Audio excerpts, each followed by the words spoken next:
Four times in a row. Four times in a row. Four times in a row. Four times in a row. Welcome, ladies and gentlemen, to The Life of Cortez, Episode 2. Today we're going to be reviewing the NRL Grand Final between the Melbourne Storm and the Penrith Panthers.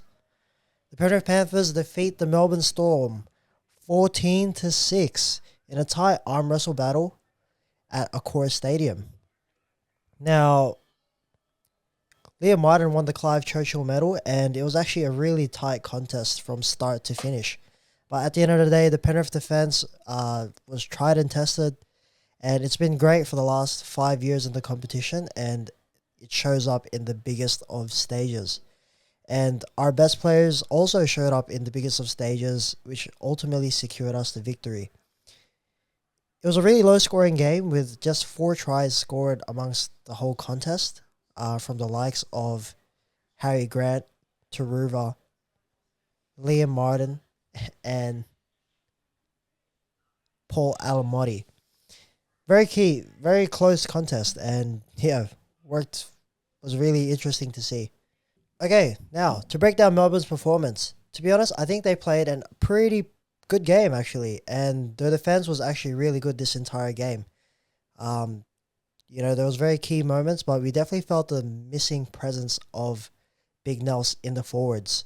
We felt like most of the Melbourne forwards got really tired towards the back end of the game, and the Penrith forward pack actually managed to hold out for longer, and that just comes all back to the system and the effort that they put into training. Now, one of the things that I saw within Melbourne was I don't think Harry Grant, Jerome Hughes, Pappenhausen, and Munster linked enough. There was really moments in the game where I thought they'd go back to the plays that decimated previous teams. They would normally, for other teams throughout the entire year, they would link together, they would pass to each other the entire time. But it looks like they're just going one outs or just passing to one member. Whether it be just Harry Grant to Cameron Munster and then he would try to play something. But there wasn't any of those sweeping plays that we saw for the most part of the year between Pappenhausen, Hughes, Munster, and Grant. Harry Grant did look pretty dangerous though. The moments that he was being very aggressive and poking his head through the ruck at dummy half, it did look very dangerous, and he was able to score a try off just a very simple show and go play. Quick dummy, and then he just ran straight at Liam Martin and Leota head on at the try line. I thought he was going to be doing that very often and keeping our defense honest, but yeah, to be honest, he was my Melbourne Storm player of the match, to be honest, and he freaking carried them really hard. Now, the forward pack didn't get dominated, but they did look really gassed. So, yeah, if having Big Nels was there, I feel like they would have been able to slow down the play the ball more often, even though they already were really slow. But they would have just been able to just add a bit more of that extra physicality when it came to the contest.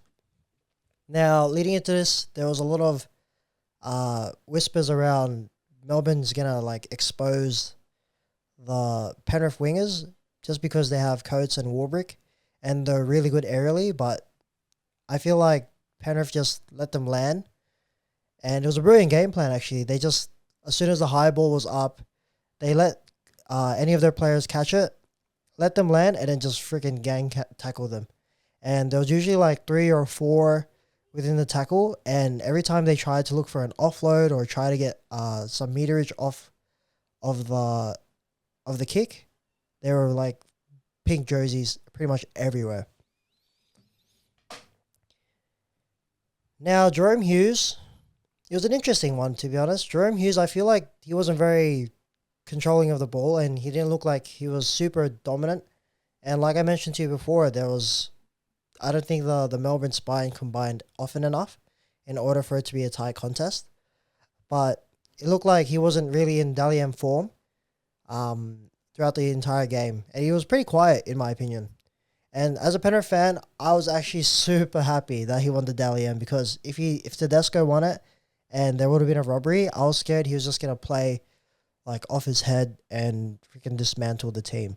But to be honest, he was nowhere to be found.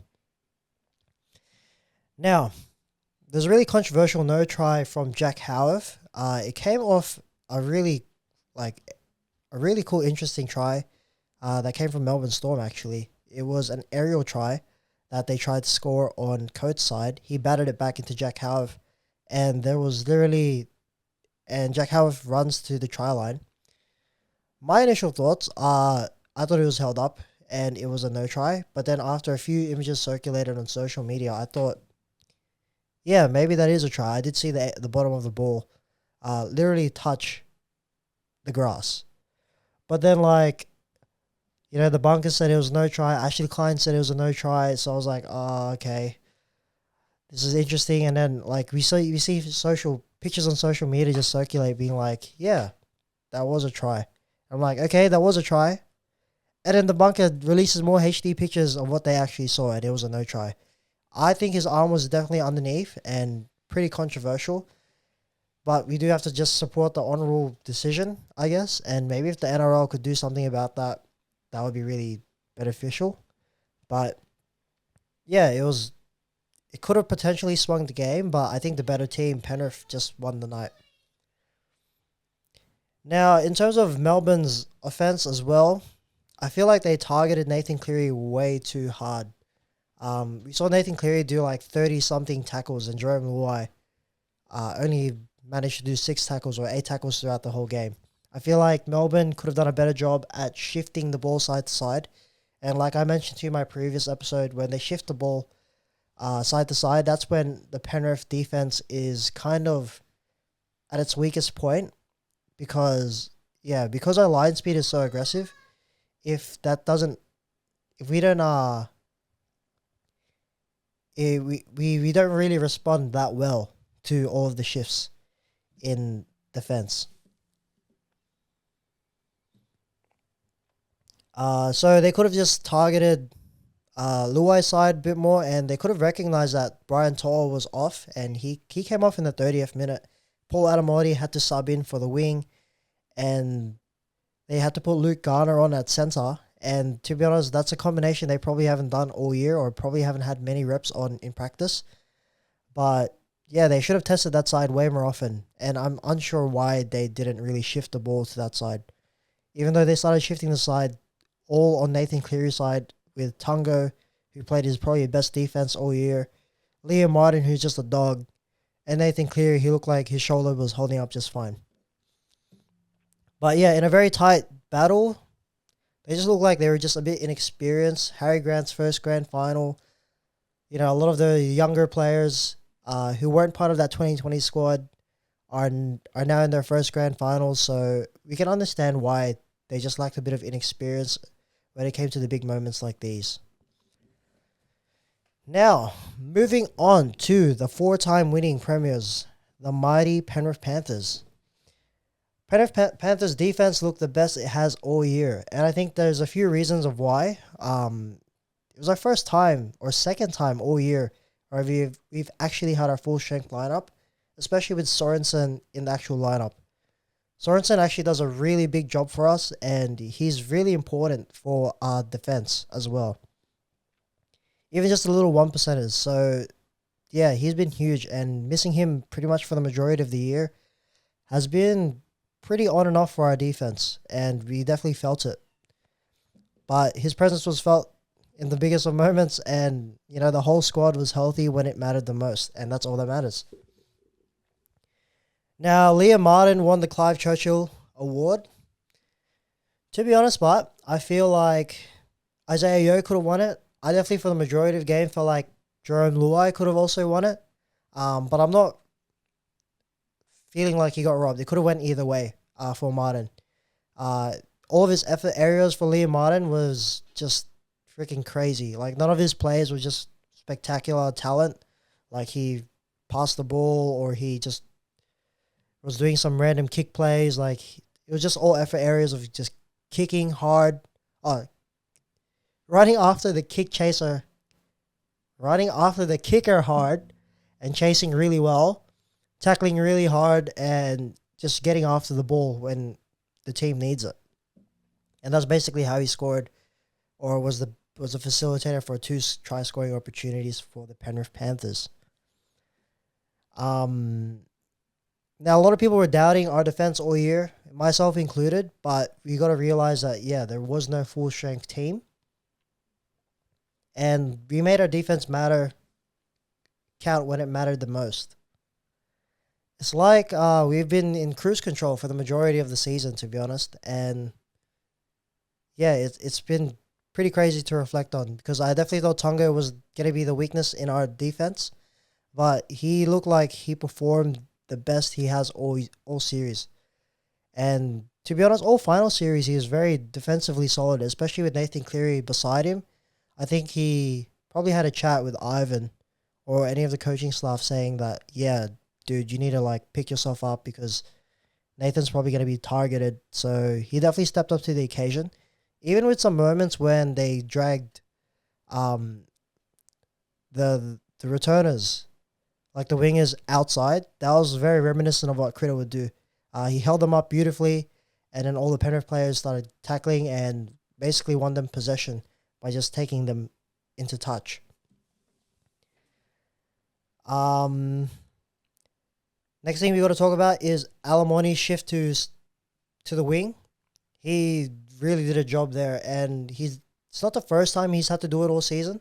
I think there was a moment in time when Dylan Edwards went down right after Origin, and Taruva had to play wing. Oh, Taruva had to play fullback, and then Paul Alamoni had to shift to wing.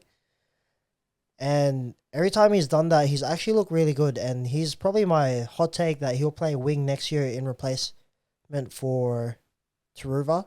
And I think Jesse McLean, Jesse or Casey? Casey McLean will probably be the starting center for next year. But who knows? But yeah, he was really good. All of his effort areas in terms of just kick chasing, getting after the ball, his freaking finish on the wing was absolutely incredible. Like, surely he doesn't practice that in training, but he's just crazy. Like how he put that down with three players chasing after him. Off the back of Liam Martin and Moses Leota of all people. I don't know why he was there, like right behind Liam Martin, but he managed. Once again, he just manages to find himself in the optimal position, just like last year's grand final when he scored that try against the Brisbane Broncos from just stepping people and finding the ball somehow. The most weirdest of times. But yeah, Brian To'o goes out with 30 minutes to go.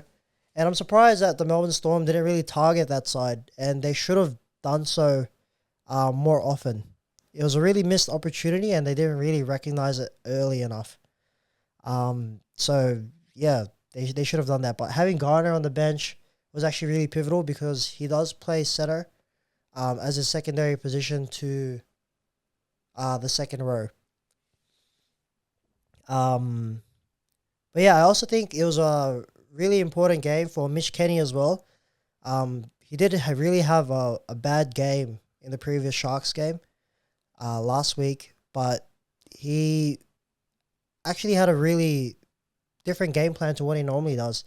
We saw Nathan Cleary get kick pressured like a lot, and Jerome Luai being on the other side of the field. So there was no really strong kick returning options.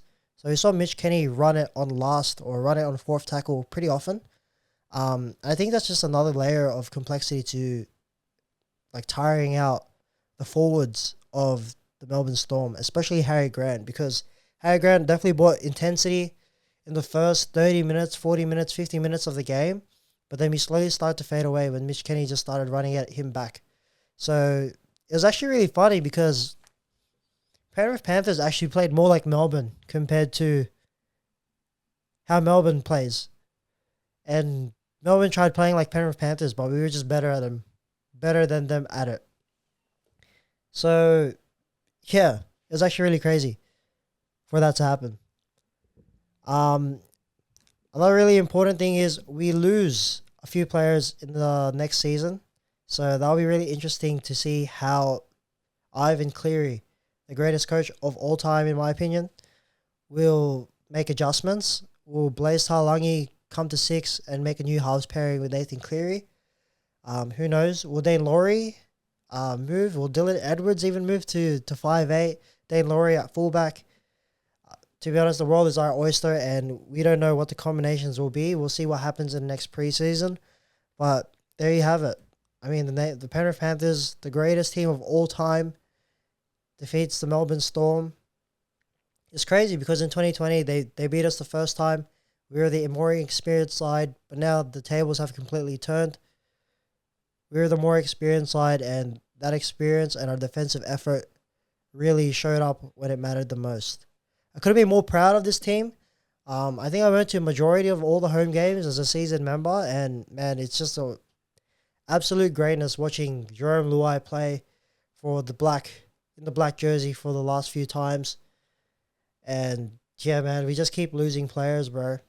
And it's pretty sad as a Penrith fan to see them go, but to see them doing well in other clubs actually feels good, and to see them lift clubs, it's not like they're going to other top tier sides. They're going to like lower tier sides, and they're actually lifting the clubs, being their best players. Actually, truly makes me happy. So, if there was no salary cap, then ideally we keep everybody and we just win 10 times in a row. But the fact that the team keeps evolving year after year after year after year, we keep losing a majority of our key players: Fisher Harris, Luai, Crichton, Matt Burton, Spencer Leniu. Every single time we just manage to evolve, innovate, and keep going forward and trusting the system. But what a hell of a season.